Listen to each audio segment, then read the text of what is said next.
Oke. Hmm, Assalamualaikum. Ini yang selanjutnya cara menghitung KP. Tadi kamu sudah belajar dan sudah menonton cara menghitung KC. Berbagai contoh soal sudah saya kasih dari yang baik sampai yang agak baik juga. Dari yang baik banget sampai yang agak baik. Nah, yang belum susah sebenarnya belum saya keluarkan, nggak sempat, but it's okay. Yang penting kamu tahu cara menghitung KC seperti itu pada umumnya. Soal modifikasi belum sempat kita pelajari, belum sempat juga saya keluarkan. Nggak apa-apa, karena pandemi. Kalau di kelas mungkin kita lebih banyak menyelesaikan lebih banyak soal, it's okay. Saya lanjut, tadi kita sudah belajar KP, sekarang KC. Syaratnya KC beda dengan KP. Syaratnya KP beda dengan KC. Kalau KC yang boleh ikut persamaannya itu boleh gas dan aquos ya. Kalau di KP yang boleh ikut hanya gas saja. Oke, kalau KP hanya gas saja. Kalau aquos nggak boleh, solid apalagi liquid juga nggak boleh. Jadi kalau di KP hanya boleh gas saja yang ikut dalam persamaan reaksinya. Persamaan perhitungannya. Nah, rumus KP itu ada dua. Ada rumus yang pertama adalah KP sama dengan KC kali R kali T kali dipangkatkan dengan delta N. Nah, jadi kalau ada soal-soal yang dimana kita harus ngitung KC-nya dulu baru kita dapat KP. Ya, terus ada rumus yang kedua adalah KP itu P-nya si tekanannya si produk dipangkatkan dengan koefisien dibagi tekanannya reaktan dipangkatkan dengan koefisien. Ini mirip seperti KC gitu ya. Nah, kalau si yang rumus nomor 1 itu kita harus hitung dulu KC-nya. Sekarang pertanyaan adalah, Bu, kapan kita pakai rumus yang pertama? Kapan kita pakai rumus yang kedua? Tergantung. Kalau nanti di soal diketahui P total atau tekanan total, berarti kita harus pakai rumus yang kedua. Tapi kalau nggak diketahui tekanan total, maka kita harus pakai rumus yang pertama. Berarti kita harus cari KC-nya dulu. Oke, tadi udah tahu rumus yang pertama adalah KP sama dengan KC kali R kali T. Pertanyaannya adalah R itu apa? R itu tetapan gas itu loh, yang 0,082 kayak fisika, tahu ku. Kalau T itu apa? Temperatur, berarti dia suhu. Ingat, suhu yang di sini harus dalam bentuk yang skala internasional, berarti Kelvin. Jadi harus kalau nanti dalam bentuk Celsius harus ditambah 273 dulu supaya jadi Kelvin gitu ya. Terus delta N, pangkat delta N. Delta N ini adalah jumlah koefisiennya si produk itu sebelah kiri apa kanan? Kanan, dikurangi jumlah. Ini sigma artinya jumlah kan dalam matematika. Jumlah koefisiennya si reaktan. Oke, jadi ini rumusnya. Nah, contoh soal pertama saya pakai cara yang tadi aja ya. Tadi kan kita udah ngitung beberapa soal KC gitu ya, cara menghitung KC. Contoh salah satunya adalah ini tadi. Mana nih? Perlu saya tunjukin gak sih? Bentar. Perlu saya kasih lihat. Nah, kita mau pakai rumus yang pertama nih. Jadi nanti soal latihan kamu itu hitunglah KP dan KC gitu. Kalau tadi kita masih belajar KC, jadi KP-nya nggak dihitung. Nah, contoh soal yang tadi nih yang pakai terurai, ada derajat disosiasinya 60% misalnya. Dalam ruang 1 liter segini terurai 60% gitu ya di soal sebelumnya. Setelah dihitung KC-nya segini. Nanti saya tambahin, tentukan harga KC dan KP misalnya. Gimana cara mengerjakannya? Udah, kita udah punya harga KC kan, berarti tinggal pakai rumus yang pertama tadi. Apa rumusnya? Maka KP sama dengan KC dikali R dikali T pangkat delta N gitu. Oke, masukin angkanya. KC-nya berapa? Udah dapet tadi kita 18, masukin 18. R-nya berapa? 0,082 dikali T. Suhunya berapa? Suhunya nggak ada. Di soal suhunya ada? Nggak ada. Suhunya saya pakai misalnya berapa ya? Sebentar. Misalnya tadi soalnya mana ya? Saya cari dulu. Jadi kita harus ubah ke misalnya dia suhu ruang kamar aja deh. Ruang kamar itu suhunya 25 derajat Celcius. Jadi sini saya tulis dulu di reaksinya menurut reaksi. Dalam ruang 1 liter dan suhu 25 derajat ya. Suhu kamar. Enggak, kamar saya kan pakai AC Bu, jadi enggak 25 derajat ya. Enggak, ceritanya suhu kamar itu standar 25 derajat Celcius. Oke. Ingat yang masuk dalam sini T-nya harus dalam bentuk Kelvin. Jadi nanti T-nya itu 25 derajat Celcius ditambah 273 berapa nih? 2 berapa? 298. Oke. Berarti dikali 298 Kelvin pangkatkan N. Tadi rumus N apa? Jumlah koefisiennya si reaktan produk dibagi jumlah koefisiennya si reaktan. Nah, yang ada di produk siapa aja? 2Cl2. Ya, nih. Sorry. 2Cl2. C-nya dihitung nggak? Enggak. Kenapa? Karena dibentuknya solid, jadi nggak kita hitung. Jadi cuman yang ngingetin 2Cl sama si ini. Cl2 itu koefisiennya berapa? 2. CCl4 koefisiennya berapa? 1. Jadi nanti delta N-nya adalah tadi sigma koefisiennya si produk dikurangi jumlah koef-nya si reaktan gitu ya. Produknya berapa? Produknya itu tadi 2Cl2 berarti 2 koefisiennya dikurangi CCl4. Karena nggak ada angkanya depannya berarti dia 1. 2 kurang 1 berapa? 1. Oh ya udah. Berarti ini pangkat 1. Jadi berapa? 18 kali 0,082 ke 298 sama dengan 1. Pangkatin 1 berarti hasilnya 440. Bu Erika tahu? Ya saya udah ngitung. Oke. Nanti soal kayak gini keluar nggak? Ada yang keluar yang kayak gini. Jadi kamu perlu hafalin. Terus ngitungnya banyak dong Bu Erika. Yang ngitungnya banyak. Sabar aja. Yang penting kamu dapat. Ingat jangan nyontek, jangan tanya, jangan pakai kalkulator. Sabar aja, dihitung aja. Terus kalau nanti misalnya gini, misalnya ya kamu dapat reaksi misalnya ini reaksinya 2HI terurai ini gini. Jadi sorry. I2 plus H2 semuanya dalam bentuk gas. Maka ternyata misalnya nilai Kc-nya sama dengan 4 misalnya. Berapa nilai Kp? Nah, berarti kamu bisa pakai cara ini. Berarti Kc gitu kan ya. Kc kali R kali T pangkat delta N. Perhatikan nih. Kc-nya saya masukin 4, R-nya 0,082, T-nya berapa? T-nya misalnya sama suhu kamar 25 derajat Celcius berarti 298 Kelvin. Nah, misalnya pangkat N. Delta N-nya itu kan tadi apa? Jumlah koefisien produk dikurangi jumlah koefisien reaktan. Ini kan 1, ini 1, berarti 2. Dikurangi ini koefisiennya 2 juga. 2 kurang 2 berapa? 0 kan? Oh, berarti dia pangkat 0. Semua angka bilangan yang dipangkatkan 0 hasilnya berapa?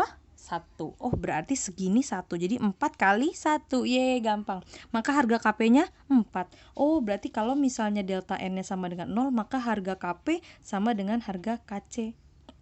Oke? Jadi kadang kalau saya baik ini saya keluarin sih supaya kalian nggak usah ngitung ini, saya pangkatin 0 gitu. Jadi harga Kp dengan harga Kc sama kalau jumlah koefisiennya kanan kiri sama. Oke, sampai sini paham? Bisa ya kita pakai rumus yang pertama. Rumus yang pertama tadi yang ini, Kp sama dengan Kc kali R kali T pangkat delta N. Nah, cara yang kedua, tadi rumus yang kedua gimana? Nih saya tampilkan. Rumus yang kedua adalah Kp itu dicari dari P-nya si produk, pangkatkan dengan koefisien dibagi P-nya reaktan, dipangkatkan dengan koefisien. Nah, contoh. Misalnya saya punya saya pakai soal yang lain, pakai yang tadi ya. Saya punya soal baru. Here we go. Ini yang kedua. Yang pertama yang gampang dulu. Nih, soal yang pertama. Untuk pakai rumus yang kedua, perhatikan reaksi kesetimbangan ini. Jadi ada reaksi A plus B hasilnya 2C gitu ya. Jika tekanan total ruangannya 2 atm, nih tadi saya bilang, kalau soalnya diketahui tekanan ruangan atau tekanan total ruangan, maka kita pakai rumus yang kedua mencari Kp yang ini.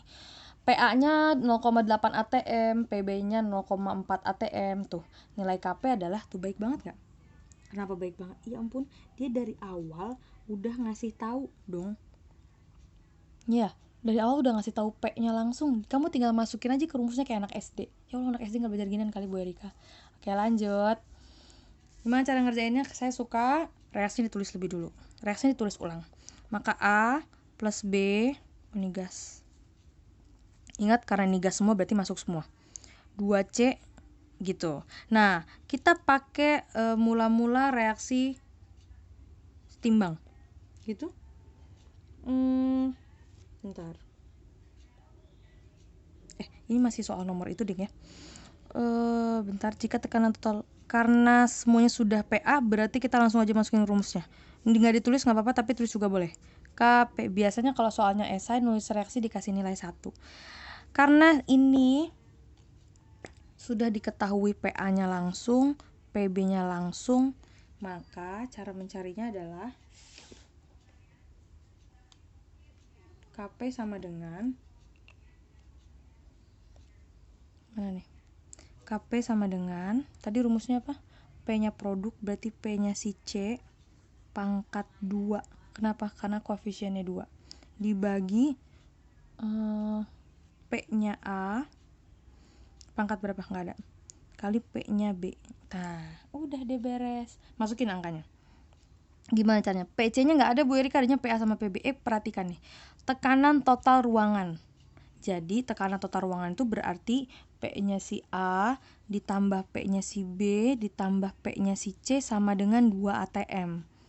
Nah, PA-nya 0,8, PB-nya 0,4. Berarti PC-nya berapa?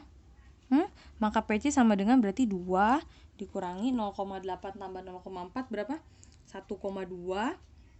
2 dikurangi 1,2 berapa?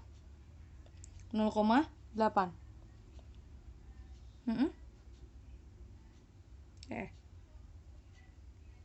Jadi 2. Jadi 2. Berapa tadi? 0,8 jadi 0, ini 1,2 jadi PC-nya 0,8. Oke. Jadi PC-nya kita masukin pangkat 2.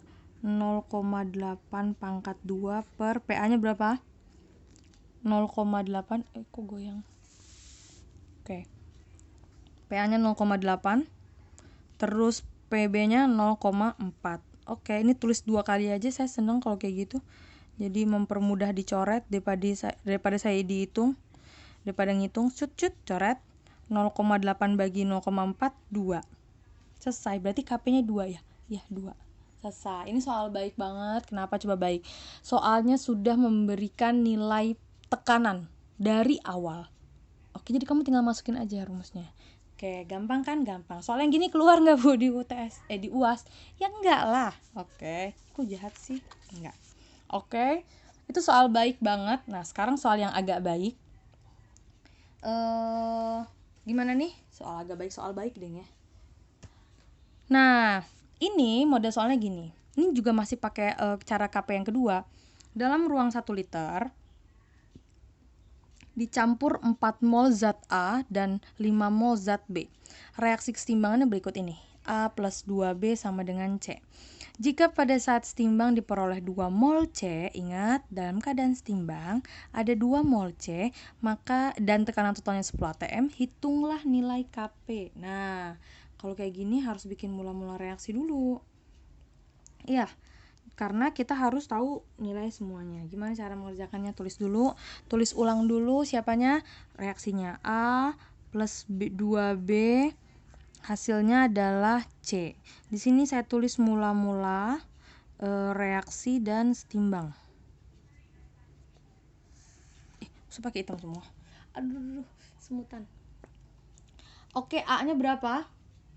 Mol zat A 4 mol. Oke, saya tulis di sini 4 mol.